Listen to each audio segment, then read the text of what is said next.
Alors, je m'appelle Marlène Cotelette, je suis artiste plasticienne et éditrice. Éditrice depuis 8 ans à peu près, artiste plasticienne, je me revendique plasticienne depuis 3 ans, à la suite de problèmes de santé qui m'ont permis de générer un projet qui s'appelle Morsure Génétique. Je suis issue de l'école des Beaux-Arts de Toulouse, j'y ai passé 6 ans. J'ai obtenu un DNAP et manqué mon DNSEP.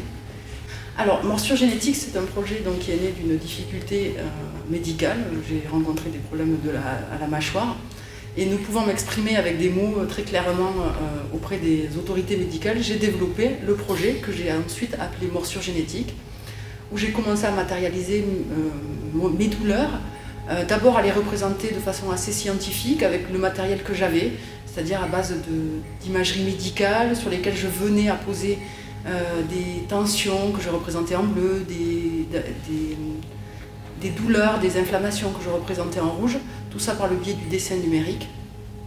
Et ensuite, je me déplaçais avec ces documents et je les présentais tels quels aux médecins, d'abord sur support numérique avant de les imprimer, de façon à leur prouver finalement que j'avais mal et à placer le mal directement sur mon être, donc par le biais de l'imagerie médicale. Et ensuite, le projet a bougé, c'est-à-dire que j'ai sublimé ma douleur. J'ai commencé à la cartographier en utilisant des souvenirs de cartographie que j'avais de James Cook, etc. Je suis très inspirée par ce genre de planche anatomique et de cartographie.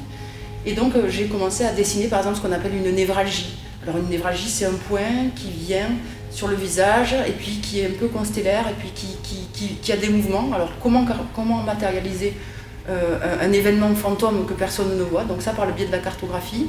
Ensuite, j'ai cartographié tous mes médecins, c'est-à-dire que j'ai besoin viscéral d'ordonner les choses. Donc je pars d'un premier médecin qui est un médecin généraliste, et puis de ce médecin généraliste, on poursuit, on m'envoie vers un spécialiste. Ce spécialiste convoque un autre spécialiste, et en fait ça crée un réseau constellaire lui aussi. Et là, ça donne lieu à une cartographie qui s'appelle par exemple Big Bang Therapia, Rhesus Medicalus. Et puis ensuite est venu le temps de la psychologie, il a fallu analyser, donc faire passer des tests, savoir si tout allait bien. Donc j'ai réalisé un test de Rorschach personnel en le prenant à l'envers, c'est-à-dire au lieu de montrer des images et de les analyser, j'essayais d'analyser ce que je pense, ce qui se passait dans ma tête, et je créais des images. Après, j'ai également essayé de dessiner tous les médecins qui m'entouraient. C'était une façon pour moi de me réapproprier mon combat, et en plus, on ne va pas se mentir, ça me permettait à moi, en tant que personne n'ayant pas forcément les moyens, de les payer différemment. Donc c'est toujours très sympa pour un médecin de se retrouver avec un portrait fait par un artiste. Voilà. Une morsure génétique, c'est une accumulation de plein de projets différents qui tournent autour de ma mâchoire. Ils sont tous assez hybrides, mais pour la plupart, ils sont réalisés par le biais de l'ordinateur parce que je travaille allongé. Je suis, donc, comme tu le disais, la matière première, pour 2 raisons. J'ai beaucoup de difficultés parce que j'ai des troubles du spectre autistique à sortir de l'extérieur. Donc je suis ma propre matière, je vais peu vers l'extérieur, ou si je m'y confronte, comme nous n'avons pas forcément le même langage, je rencontre des difficultés. C'est donc de cette difficulté-là qu'est née aussi Morsure Génétique, c'est-à-dire que je n'arrivais pas à expliquer aux médecins ce qui se passait. Mais ça aurait été quelqu'un d'autre, ça aurait été pareil. Donc oui, je suis la matière, mais je suis aussi la seule qui ça va être un peu bateau, mais qui me connaît, c'est-à-dire je ressens des choses très fortes que je n'arrive pas à expliquer, qui ne peuvent pas être comprises, et par le biais de tout simplement de l'art, je parle. Je parle. Alors il y a des dents derrière moi qui permettent aussi de parler, mais il y a aussi des images. Disons que je parle avec des images, mais depuis très jeune. Comme je disais, Morsure Génétique, c'est un cabinet de curiosité maxillo, curiosité, j'aime bien dire maxillo parce que maxillo c'est maxillaire. Hybride et protéiforme, parce que effectivement il prend plein de formes différentes du dessin, quel que soit le dessin. J'aime bien dire que je fais de la gravure numérique parce que je cherche énormément le détail, et il y a plein de formes différentes, mais elles me sont apparues, c'est-à-dire que la première engendre la seconde, c'est-à-dire qu'en réfléchissant à la première, je pense que j'ai aussi quelque chose dans la série, je m'essouffle vite. Le projet est très complet, je l'ai travaillé pendant 4 ans, mais je suis incapable de faire une série pendant 10 ans, la même série. C'est-à-dire que je m'essouffle. Donc à la fin de chaque petite série, me venait l'idée d'une seconde série. Par exemple, il y a un dessin, une cartographie où on voit qu'il y a un dessin de dents bateau. Et puis ce dessin de dents bateau m'a amené à aller chercher des dents pour vraiment représenter ces dents bateau. C'est comme cela que je travaille et je ne travaille pas 50 projets en même temps. Je fais un premier, par exemple les dessins de la brigade, des personnages, donc des médecins. Je suis allée dessiner dessus, je ne sais pas pourquoi, des badges. Et bien ensuite, je suis allée réaliser les badges. Donc chaque projet évolue en même temps que moi et que mes diagnostics tombent.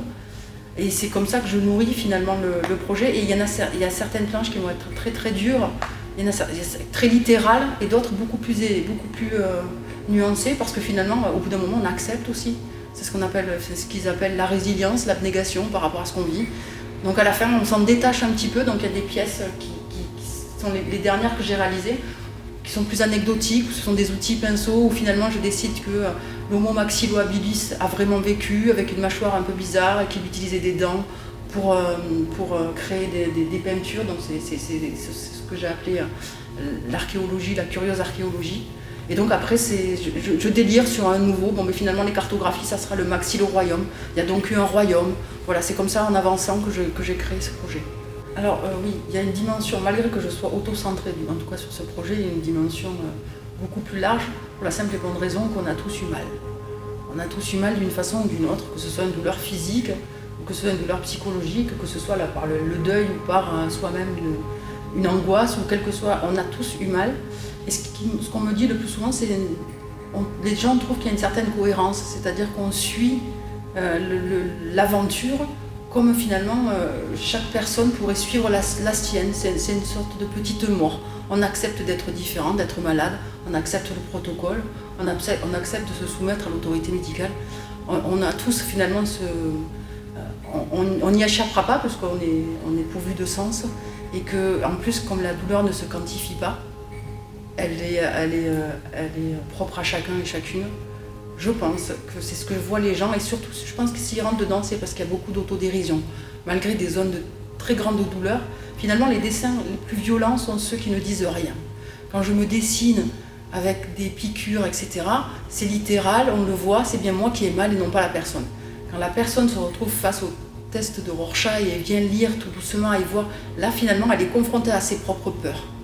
Donc je pense que c'est en ça que c'est un peu plus universel, c'est que j'arrive à mêler les vraies images de moi, ou même moi c'est de la catharsis némésis, c'est-à-dire que j'arrive à m'extraire de la douleur tout en la matérialisant. Et à côté de ça, je propose une vision beaucoup plus large, en parlant certes de mes douleurs, mais comme je ne les nomme pas, ça ouvre le champ des possibles et finalement aux émotions des gens.